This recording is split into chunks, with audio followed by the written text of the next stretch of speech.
الحمد لله وكفى وسلام على عباده الذين اصطفى أما بعد. عن ابن عباس رضي الله عنهما قال قال رسول الله صلى الله عليه وسلم عرضت علي الأمم فرأيت النبي ومعه الرهيج والنبي ومعه الرجل والرجلان والنبي وليس معه أحد إذ رفع لي سواد عظيم فظننت أنهم أمتي فقيل لي هذا موسى وقومه ولكن انظر إلى الأفق فنظرت فإذا سواد عظيم فقيل لي انظر إلى الأفق الآخر فإذا سواد عظيم فقيل لي هذه أمتك ومعهم 70,000 يدخلون الجنة بغير حساب ولا عذاب إلى آخر الحديث أو كما قال رسول الله صلى الله عليه وسلم. امام نووی رحمۃ اللہ علیہ نے ایک اور بات قائم کیا یقین اور توکل کے سلسلے. توکل کہتے ہیں کسی شخص پر یا کسی چیز پر یا کسی تدبیر پر بھروسہ کرنا، اسے توکل کہا جاتا ہے. اور اللہ رب العزت کی ذات پر بھروسہ کرنا اصطلاح میں سے توکل کرتے ہیں کہ میرا کام بنانے والا صرف اللہ ہے، میرے روزی کا مالک صرف اللہ ہے، نفع نقصان کا مالک صرف اللہ ہے، موت و حیات کا مالک صرف اللہ ہے. اللہ بھی ہے، اللہ بھی نہیں. یہ اور بھی میں زمین و آسمان کا فرق ہے. بھی میں شرک کا شائبہ ہے کہ اللہ بھی ہے، یعنی روزی کا مالک اللہ کے علاوہ اور کوئی بھی ہے، یہ شرک ہے. اللہ ہی ہے، اللہ بھی ہے. اسے توکل کہتے ہیں. علماء فرماتے ہیں کہ اسباب کا ترک کرنا یعنی اسباب کو چھوڑنا توکل نہیں ہے. یعنی جہاں پر شریعت نے توکل کا حکم دیا ہے، یہ بھی حکم دیا کہ اسباب کو اختیار کیا جائے، سبب کو اپنایا جائے. اللہ تعالیٰ نے دنیا کو دار الاسباب بنایا ہے، نفع نقصان کو، کامیابی ناکامیابی کو سبب کے ساتھ جوڑا ہے. اس لیے حدیث میں آتا اللہ کریم صلی اللہ علیہ وسلم نے فرمایا لِكُلِّ دَاءٍ دَوَاءٌ إِلَّا الْمَوْتُ کہ ہر بیماری کے لیے دوا ہے سوائے موت کے. تداووا کہ اپنا علاج کراؤ. حالانکہ اللہ کریم صلی اللہ علیہ وسلم تو متوکلین یعنی توکل کرنے والوں کے سردار ہیں. اس کے باوجود امت کو تعلیم دی گئی ہے کہ سبب اختیار کرو، صرف اللہ کے اوپر بھروسہ نہیں. توکل ہے لیکن سبب کے ساتھ. اس لیے فرمایا کہ اللہ کے رسول صلی اللہ علیہ وسلم کے پاس ایک شخص آیا، سوال کیا. اللہ کے حبیب صلی اللہ علیہ وسلم نے پوچھا تیرے پاس کیا ہے، تیری ملکیت میں کیا چیز ہے؟ یا سب سے بھی پیارا ہے. اللہ کے حبیب صلی اللہ علیہ وسلم اس کا نیلام کروایا، حراجی کروائی.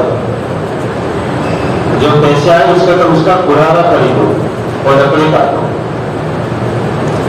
حالانکہ روزی کا مالک اللہ عند اللہ والرزاق ذو القوة المتین. روزی کا مالک اللہ ہے کہ اللہ کے نبی صلی اللہ علیہ وسلم نے صحابہ کی تربیت فرمائی، سبب اختیار کرنے کا حکم دیا. ایک آدمی رسول اللہ میرا منہ ہے کہ میں اس کو باندھ دوں، اس کے بعد اللہ کو بھروسہ کروں یا بغیر باندھے بھروسہ کروں. اللہ کے میں اس کو پہلے باندھوں پھر اللہ کو بھروسہ کروں. یعنی سبب کو چھوڑنا توکل نہیں ہے، سبب اختیار کر کے اللہ تبارک و تعالیٰ کی ذات پر بھروسہ، اسے اصل میں توکل کہتے ہیں. اور کبھی کبھی یہ ہوتا ہے کہ آدمی کو یعنی سبب اختیار کرنے کا حکم دیا ہے لیکن اس کا نتیجہ سبب پر نہیں ہے، اللہ کی ذات پر، اللہ کی مشیت پر، اللہ کی چاہت پر. آدمی بیمار ہوتا ہے، طبیب کا سہارا لیتا ہے. طبیب اور ڈاکٹر کا کام یہ ہے کہ اس کی تشخیص کرے، چیک اپ کروائے، اس کی بیماری بتائے. بیماری بتلانے کے بعد اس بیمار کو جو پرہیز بتائے کہ بیمار آدمی کے لیے ضروری ہے کہ اس کی یعنی اس کے حکم کی پیروی کرو، یعنی جو ڈاکٹر کو اس کو مان لے.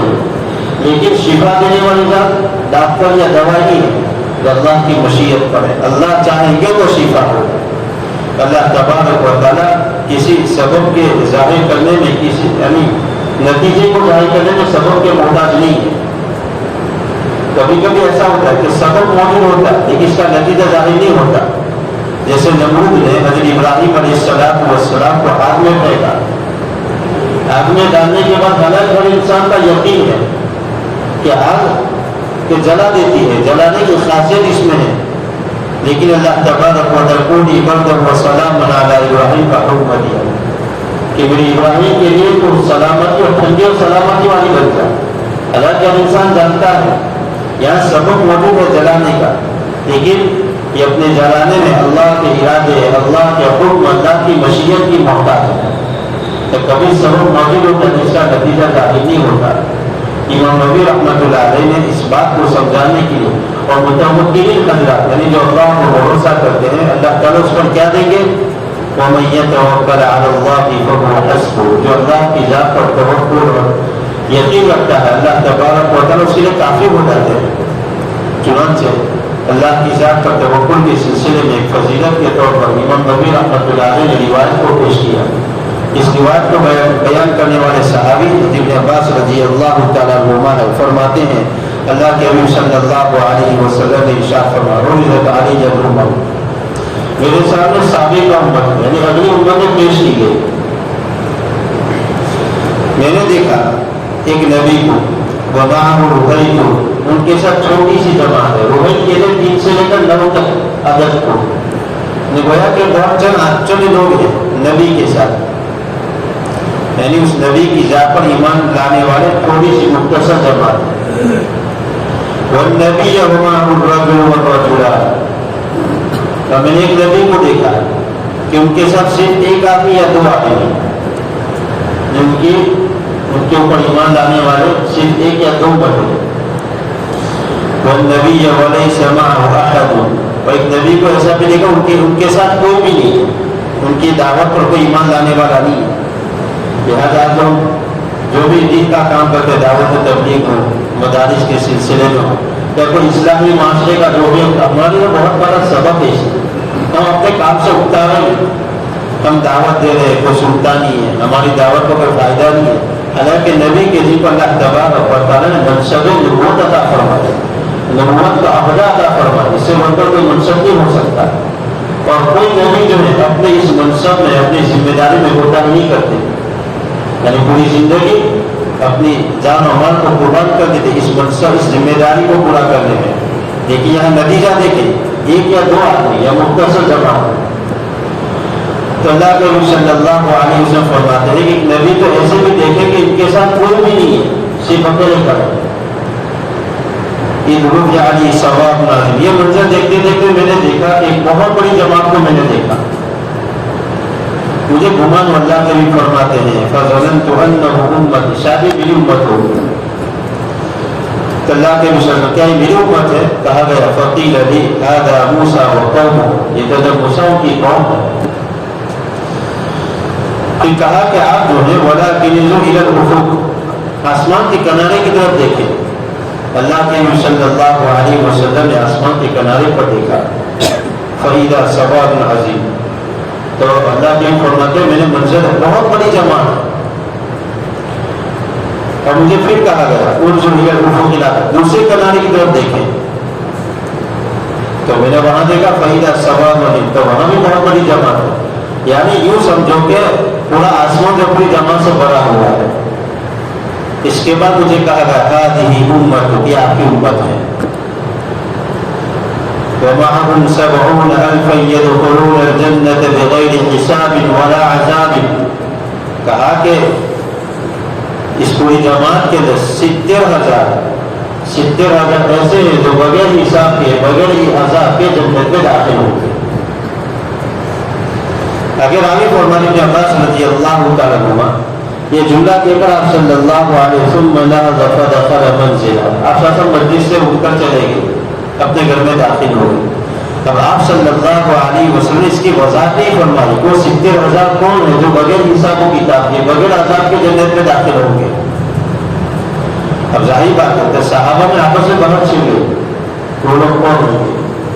تو بعض صحابہ فرماتے ہیں کہ ہمیں گمان ہوا کہ فَلَعَلَّهُمُ الَّذِينَ صَحِبُوا رَسُولَ اللَّهِ صلی اللہ علیہ وسلم. ہو سکتا ہے یہ وہ لوگ جن کو اللہ کے وسلم کی صحبت نصیب ہوئی. صحبت نصیب ہوئی ہے کہ وہ لوگ جو اللہ تبارک و تعالیٰ کو یہ مقام دیا ہے کہ بغیر حساب کے بغیر عذاب کے جنت میں داخل ہو جائیں گے. بعض صحابہ کو خیال ہے کہ تو یہ بھی ہو سکتا ہے کہ ان کی پہلی زندگی حالت کفر میں گزری ہے، یہ تو بعد میں ایمان لائے. ان کی وجہ یہ لوگ ہو سکتے ہیں کہ جن کی پیدائش حالت اسلام میں ہوئی ہو، یعنی جن کے والدین مسلمان ہوں، ان کے بارے میں اللہ نے فرمایا. اس لیے فرمایا بعض صحابہ نے وقال بعضهم فلعلهم الذين ولدوا في الاسلام، کہ جن کی پیدائش حالت اسلام میں ہوئی ہو، فلم يشركوا بالله شيئا، اللہ کے ساتھ کسی چیز کو کسی ذرہ برابر کسی کو شریک نہ کیا، یہ وہ لوگ ہو سکتے ہیں جو بغیر حساب کے جنت میں داخل ہو جائے. اور بھی چیزیں بیان کی. چنانچہ بحث چل رہی کہ آپ صلی اللہ علیہ وسلم تک یہ بات پہنچی. اللہ کے نبی صلی اللہ علیہ وسلم فخرج علیہ رسول اللہ صلی اللہ علیہ وسلم، آپ سب بڑا تشریف لائے. ملذی اور فرمایا ملذی تخوضون فیہ، کس چیز میں تمہاری بحث کس چیز میں چل رہی ہے، تمہارا کس بات پر چلتا ہے، تمہاری آوازیں بدل ہو رہی ہیں. صحابہ نے پورا واقعہ بیان کیا. اللہ کے نبی آپ تو یہ فرما کر تشریف لے گئے کہ 70,000 لوگ بغیر حساب کے جنت میں داخل ہوں گے. اس کی وضاحت نہیں فرمائی. ہمارا چرچا ہماری بات کسی نے کہ وہ کون لوگ ہوں گے. اس کے بعد رسول اللہ صلی اللہ علیہ وسلم نے ارشاد فرمایا هم الذين لا يرقون ولا يسترقون ولا يتطيرون. 3 قسم کے لوگوں کو بیان کیا. لا يرقون، جو جھاڑ پھونک نہیں کرتے، تعویذ وغیرہ کا کام نہیں کرتے. ولا يسترقون، اور نہ جھاڑ پھونک کرواتے ہیں. ولا يتطيرون، نہ بدشگونی اختیار کرتے ہیں. بدفعلی جسے کہتے ہیں کہ یہ ہوا اس لیے یہ ہو گیا، اسے بدشگونی کہتے ہیں. تو 3 چیزیں بتائیں. پہلی چیز لا يرقون، جو جھاڑ پھونک نہیں کرتے. اس سلسلے میں علماء فرماتے ہیں کہ ایسا تعویذ، ایسا دم کرنا کہ جس میں آیت قرآنیہ ہو، ایسی چیز ہو کہ جس میں شرک کا شائبہ نہ ہو، ایسے کلمات ہو جس کا معنی مفہوم جانتے ہو، تو اس کے ذریعے سے علاج کروانے میں کوئی حرج نہیں. خود رسول اللہ صلی اللہ علیہ وسلم سے عمل ثابت ہو. البتہ ایسا تعویذ ہو، ایسا دم ہو کہ جس میں شرکیہ کلمات ہو، تو ایسے کلمات لکھے گئے ہو جس کا مفہوم، جس کا معنی، جس کا مطلب ہم نہ جانتے ہو سکتا ہے کہ شرک کا کوئی کلمہ لکھ دیا ہو، تو اس کی گنجائش نہیں ہے، یہ جائز نہیں. اس طریقے کا تعویذ کرنا، اس طریقے سے جھاڑ پھونک کروانا جائز نہیں. رہی بات، بعض علماء یہ بھی فرماتے ہیں کہ اس سے مطلق جھاڑ پھونک مراد ہے، چاہے وہ جس کی اجازت ہو یا نہ ہو. اگر اجازت ہے تو بھی کہا کہ یہ وہ لوگ ہیں کہ اجازت ہونے کے باوجود جھاڑ پھونک نہیں کرواتے، وہ لوگ کے حساب کے جنت میں داخل ہوں گے. لیکن یہاں پر علماء نے ایک مسئلہ چھیڑا ہے کہ جب آپ صلی اللہ علیہ وسلم، حالانکہ وہ تو متوکلین کے سردار تھے، اللہ تبارک و تعالیٰ کی ذات پر ان کا ایمان، ان کا یقین، اس کی کوئی نظیر مثال پیش نہیں کر سکتا، اور خود اللہ کے اس عمل کو کر کے دکھایا ہے. تو علماء محدثین اس کا جواب دیا ہے چونکہ اللہ کے نبی صلی اللہ علیہ وسلم کے ذمے احکام شریعت کو بیان کرنا بھی ہے. تو وجہ کہ بیان جواز کے لیے، یعنی امت تک یہ بات پہنچانے کے لیے کہ اس طریقے سے عمل کرنا جائز ہے، اس لیے اللہ کے نبی صلی اللہ علیہ وسلم اس کو اختیار کیا. لیکن جو ہے آدمی جو کہ کبھی کبھی پریشان ہو جاتا ہے، بیماری مبتلا ہو جاتا ہے، تو آخری درجے میں آدمی جو ہے یہ جس کی اجازت ہوتی ہے یعنی جائز جھاڑ پھونک کی طرف متوجہ ہوتا ہے. لیکن ایسی حالت میں کامل توقع یہ ہے کہ آدمی اس سے بھی بچے. بہت بڑی خوشخبری سنائے اللہ کے نبی صلی اللہ علیہ وسلم نے کہ اس عمل سے بچے گا، بھلے وہ جائز کی شکل میں کیوں نہ ہو. اللہ کے بھی فرماتے بغیر حساب کے، بغیر عذاب کے جنت میں داخل ہوں گے. ولا تطیروا، بدشگونی یعنی بدفعلی. جیسے عام طور پر ہمارے یہاں ایک مشہور ہے کہ کوا کے بولتا ہے کہ ہو سکتا ہے تو مصیبت آ جائے کہ کوا بول کے گیا. حالانکہ یہ زمانے جاہلیت کے لیے ہوتا تھا کہ علماء فرماتے ہیں کہ اس سلسلے میں کہ کبھی آدمی کو کوئی کام کرنا ہوتا پرندوں کے ذریعے سے وہ کھال نکالتے تھے. اگر پرندہ جو ہے کہ بائیں جانب سے داہنی جانب اٹھتا یعنی داہنی جانب سے جمنی جانب تو یہ اس سے نکالتے تھے یہ کام کے اندر مجھے کامیابی ملے. اس کے اپوزٹ اگر داہنی جانب سے بائیں جانب کی طرف پرندہ ہوتا تو اسے یہ شعور نکالتے اس سے مجھے ناکامی ملے. بلکہ یہاں تک جو ہوتا کہ کوئی پرندہ نہ ہوتا تو جو پرندہ بیٹھتا ہو تو اس کو اڑاتے. اس کو بہت اپنا فیصلہ سنا یہ بد شعور ہے. حالانکہ ایک جو یہ بدفعلی ہے تو ناجائز ہے لیکن نیکفعلی کا جواز ہے کہ آدمی جو ہے کسی اچھے بڑے کام کو دیکھے کہ انشاءاللہ یہ میرا کام ہو جائے گا. جیسے کہ صلح حدیبیہ کے موقع پر سہیل بن عمرو قریش کی جانب سے قاصد بن کر آئے تھے صلح نامہ لے کر. تو اللہ کے نبی صلی اللہ علیہ وسلم ان کو دیکھا تو صحابہ کو مخاطب ہو کے فرمایا فَلْيَسْتَغْفِرْ لَكُمْ مِنْ أَمْرِكُمْ کہ تمہارے معاملے کے اندر سہولت ہو جائے. ان کا نام سہیل تھا تو سہیل سے سہل نکالا تو فَلْيَسْتَغْفِرْ لَكُمْ مِنْ أَمْرِكُمْ. تو یہ نیکفعلی ہے. تو نیکفعلی اللہ کے رسول صلی اللہ علیہ وسلم پسند فرمایا کرتے تھے, بدفعلی کو پسند نہیں فرماتے تھے. تو بڑی روایت کا خلاصہ ہے کہ تین قسم کے آدمی کہ جو نجات کو کرتے ہیں نہ کرواتے ہیں نہ بدشگری کے عمل کرتے ہیں. اللہ کے نبی صلی اللہ علیہ وسلم فرماتے ہیں کہ ایسے لوگ جو ہیں بلا حساب کے بلا عذاب کے جنت کے اندر داخل ہو جائیں گے. آگے راوی فرماتے ہیں ایک صحابی عکاشہ بن محصن رضی اللہ تعالیٰ جب یہ بات سنی تو کھڑے ہو گئے فوراً اللہ کے منہ سے کہنے لگے ادعوا اللہ ان یجعلنی منہم. اللہ تعالیٰ میرے دعا کیجیے اللہ تعالیٰ مجھے لوگوں میں شامل کر دے کہ بغیر حساب کے میں جنت میں پہنچ جاؤں. اللہ کے نبی صلی اللہ علیہ وسلم فرمایا انت منہم, آپ ان لوگوں میں. ثم قام رجل, پھر دوسرا آدمی کھڑے ہوئے دوسرے صحابی رضی اللہ تعالیٰ. ثم رجل آخر, تو انہوں نے بھی یہی سوال کیا ادعوا اللہ ان یجعلنی منہم کہ اللہ کے میرے دعا کیجیے کہ میں بھی لوگوں میں شامل ہو جاؤں.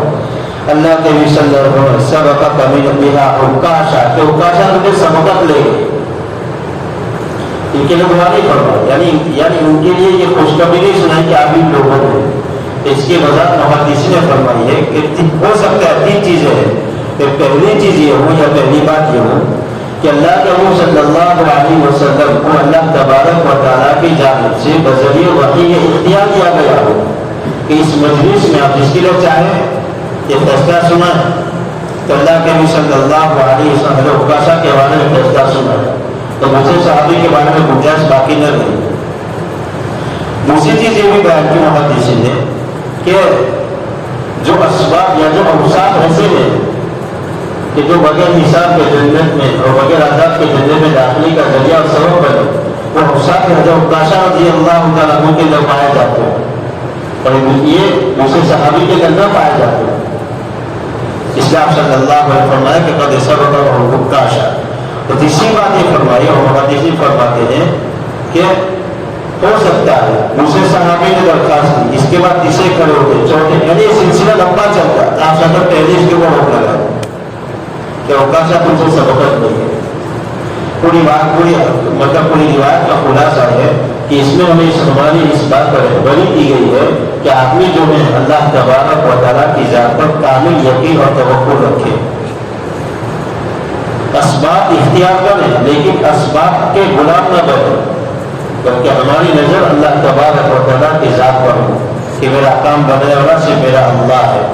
سبب کے درمیان یعنی اسباب کے درجے میں ہر چیز کو اختیار کیا جائے لیکن جیسا کہ روایت ہے کہ اللہ کے نبی صلی اللہ علیہ وسلم فرمایا کہ پہلے اونٹ کو باندھو کہ اللہ کو بھروسہ کرو, بیمار ہے دعویٰ کرو کہ اللہ کو بھروسہ کرو. اسباب اختیار کرنا یہ توکل کے منافی توکل کے خلاف نہیں ہے. لہذا ہمارا ہر کام جو ہے بڑے اسباب کے ساتھ ہو لیکن ہماری نگاہ میں اللہ تبارک و تعالیٰ کی ذات پر ہو. اللہ تبارک و تعالیٰ ان باتوں پر عمل کرنے کی توفیق عطا فرمائے. آمین وآخر دعوانا الحمد للہ رب العالمین. سبحان اللہ وبحمدہ سبحانک اللہم وبحمدک ونشہد ان لا الہ الا انت نستغفرک ونتوب الیک. سبحان ربک رب العزة عما یصفون وسلام علی المرسلین والحمد للہ رب العالمین.